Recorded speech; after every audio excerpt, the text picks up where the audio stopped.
Hi, everyone. This is Corinne and Jody sharing some tips and tricks today about how to save yourself time within Gmail. So we're going to go ahead and just get started right here with my inbox. I don't have a slide deck today. We're just going to go straight to demo. So what you're seeing here is what I have priority inbox turned on. So it might look different from yours, but that setting is, we've talked about it in past podcasts. Oh, in fact, we should probably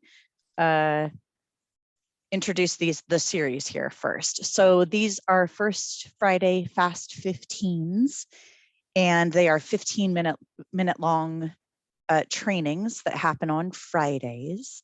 And it's the first Friday of the month, thusly named.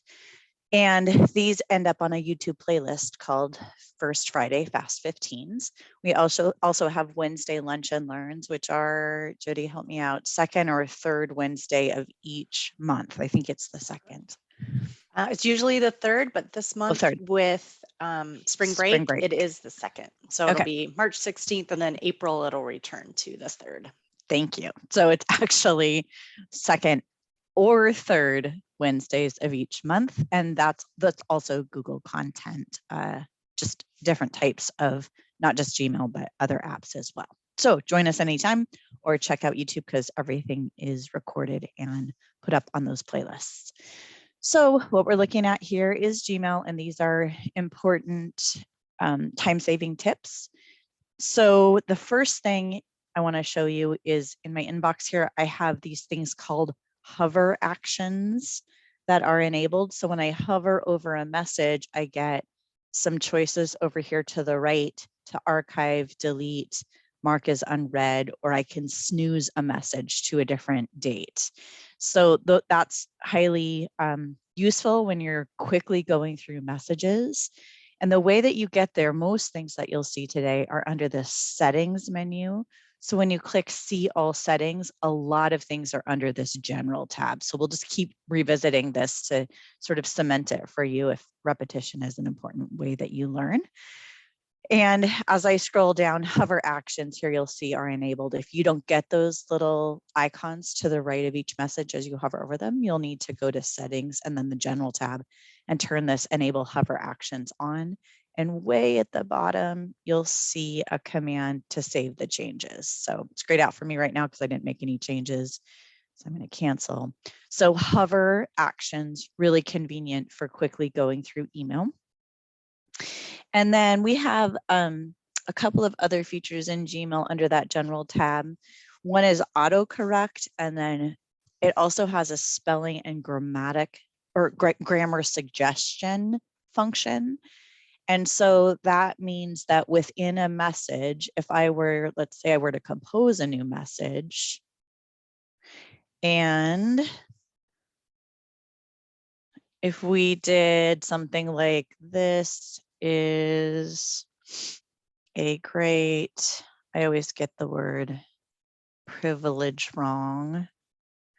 So what happens there is you see the red squiggly line that tells me, and this is true in most applications across everything, every operating system and every online application, that you get that red squiggly line when it's misspelled. If I click it, it gives me a suggestion. So that's the grammar. It'll do that for grammar, which is going to be a blue line, or the spelling is going to give you a suggestion here. So that's a really nice, quick way to do some different types of correcting just on the fly.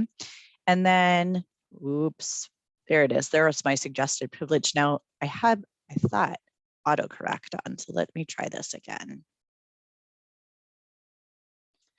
Yeah, so when I hit, you saw when I hit the space bar, it automatically corrected that word for me. I think Gmail probably knows I get it wrong all the time. And so then it tells me, oh, I've corrected this word. Here's the dotted line underneath. Is that really what you want? And so if I just move on, then it still tells me, by the way, I corrected this word for you. Do you want to undo it? But if I hit send right now, it's not going to tell me it's misspelled. It's gonna be pretty friendly. So the way that you turn on autocorrect and then spelling and grammar suggestions is again in that little gear setting. I'm going to trash this message so it doesn't sit. See all settings. And again, in that general tab, as you scroll down, you will see, now I can't remember, it's in 3 different places. Yep, here's grammar suggestions. You can turn them on or off. They're on for me. Spelling suggestions, on or off here. And then this autocorrect is also on. I don't know whether any of these settings are on by default. I have gone through, I go through these every once in a while just to see what's new. A lot of times Google in particular will take things that are in labs that people are trying and are experimental, and they'll put them into these settings without telling you. So you have to read their blogs or look at the announcements to really know. So I like to go through here every once in a while and see what's new and give things a shot. A lot of times I try them out and don't love them, so I turn them off and then come back to them at some other point when I think that they're needed. So it's good to just try these things. It's good for my brain to have to adjust to all of this. Change is a natural part of life. And so I like to adapt with that, but sometimes it takes me some time. So I give myself a lot of grace. All right, so the next thing is, and I think maybe again, did I make any changes? Nope, I'm going to cancel that. And then, so we've gone over hover actions, autocorrect, spelling and grammar suggestions. Nudge is something that's pretty great. As I said at the beginning, I have priority inbox turned on. So that means that all my important messages and unread messages are at the very top. If I star a message, it's next in the list. And then messages that I've opened or that Google has decided are not that important to me are down here with everything else. When I do have nudge turned on, I have it turned on for both reminders to reply to messages and reminders to tell somebody else, hey, I need an answer to this question. So what that does is take the content of the message and also the sort of how often I interact with the person that either sent the message or received the message. And then it nudges me, it puts the message up here in the important to unread. So makes it unread again, and then gives me a little nudge button. I don't have an example right now because I do tend to stay on top of those.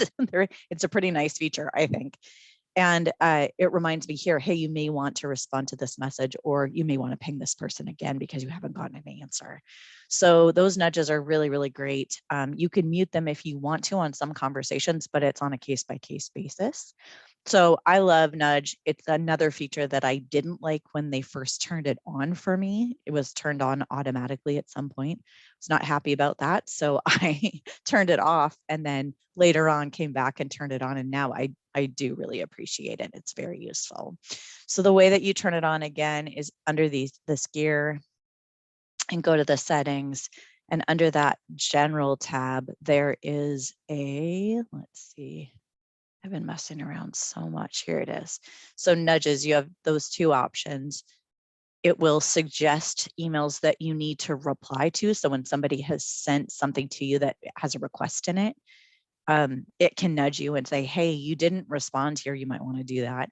Or messages that you have sent that somebody has been asked to do something or follow up on, and there hasn't been any kind of reply. So great features as far as I'm concerned, and they do save me quite a bit of time. Or actually, this one is more like response rate that I appreciate about it.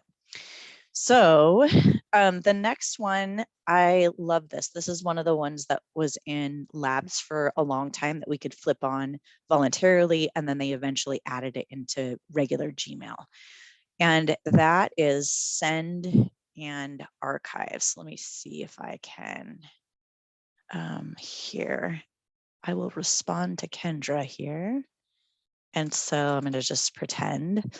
And what you'll see here is I can send it with this blue button. And if I hover over, you see it send and archive. So when I hit send, it also archives this message. So I do this with messages that I would be going back and archiving anyway. I archive most things. I don't delete a lot of stuff in Gmail because we have tons and tons, terabytes of space.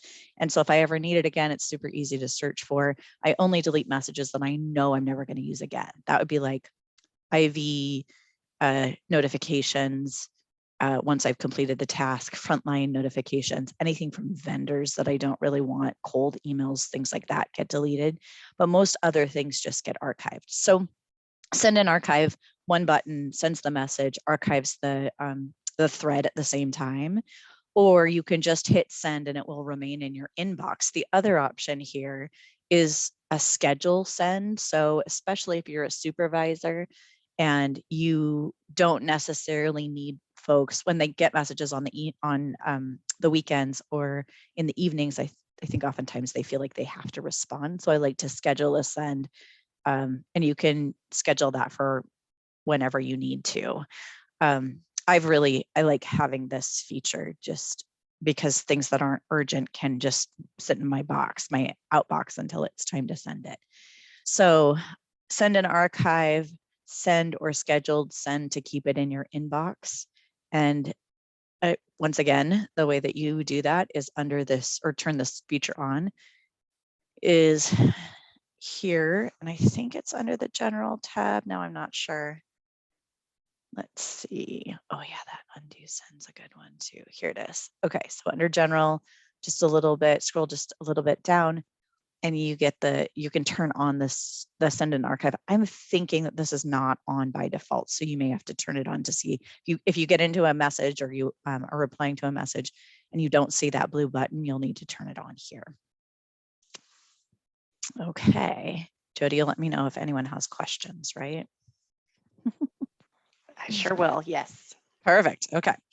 So the next one that we'll look at is I've been experimenting with this reading pane. It's a little bit odd, and here's why. So you can turn on a reading pane. I think when it's been a while since we shifted from Outlook, but that was a key factor for me in Outlook. So I've kind of tried to adapt. Here's what I find the problem is. When I switch to my laptop, I have to scroll right and left on the message. So I think it will probably show up here. When I click on the message here and the reading pane to the right is on, my messages don't fit. So I have to scroll right and left to read the message, which bothers me. I don't like it. I can probably shrink this a little bit, but I can't shrink it enough because it's on my laptop. When it's on my big screen, if you have dual monitors or even more than 2 monitors, you can, when I switched over to the big screen, having this reading pane on is really, really convenient. But on my laptop, it's not. So it just depends on where I am, whether I have it on or off. So I can at any time toggle between the two. And then the other feature I like here is when I click on one message, I can also use the arrows up here to scroll through each message and do something with it if I need to. It's a quick way to just get to all of that new content that's in your inbox. And it could be actionable, or it just, in my case with priority inbox, it moves from the unread into the read section, and I can respond to things very quickly and then get rid of it or reply to it or whatever I need to do with it. So reading pane can be pretty cool, and also like I said, with a smaller screen, that scrolling right and left might just be really unappealing. So for the reading pane, it's also under settings, and you've got a couple of options besides that, right? Actually, it might just be one other option. So I have it turned on, but it's not always on because I can toggle out of it, which I have found to be very, very nice and convenient. So now I'm looking for it here. Where did it go? Did I already pass it? Maybe I did. Start at the top again. I think it's in the inbox tab versus the general tab. Oh, that's why I marked it wrong on my notes. Thank you. Yes, thanks, Jody. So reading pane is, I don't know what this is, maybe a third of the way down the menu, and I have it enabled. If this is unchecked, you'll have to check it. And then this is what I can toggle between all of these. So it doesn't really matter what you choose here. You can turn it on and off pretty quickly, but it will default to one of these when you kind of reset or you log into your Gmail from another machine. So this time, not general, but the inbox tab. And then let's do a little exploring. We're at 12:15, but I want to show you one more thing. We've mentioned this before.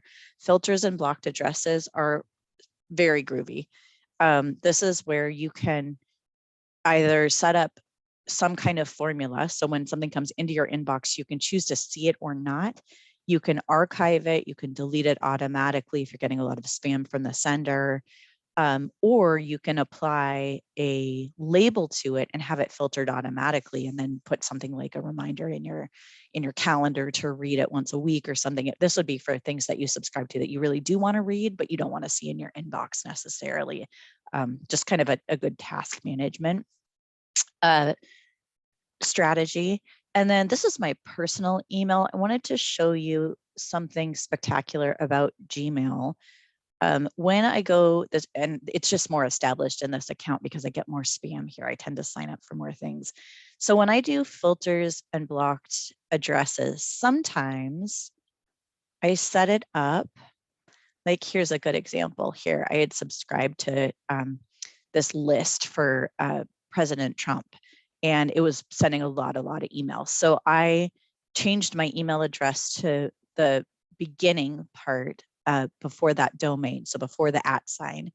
And then when I put plus and anything in the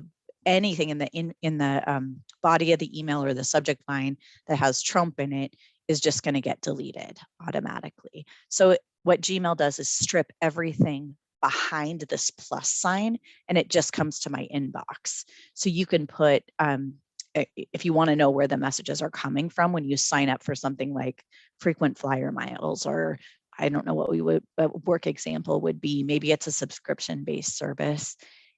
You can set up a filter so that anything behind this plus sign gets filtered. Well, the whole address gets filtered out. So we can do a whole fast 15 on this if we need to. Filters and blocked addresses are pretty vast. So we'll hit it in another workshop. But if you're curious about it, this is a great way. And you don't have to delete it. You can archive it. You can put it under a certain label. There are lots of formulas for just not seeing it in your inbox. So that's the example. Thank you for attending today. I'm going to stop the recording and we'll answer some questions. Remember that you can find this recording later on YouTube, and you can pass it around to colleagues. It just comes with like a URL that you can pass on.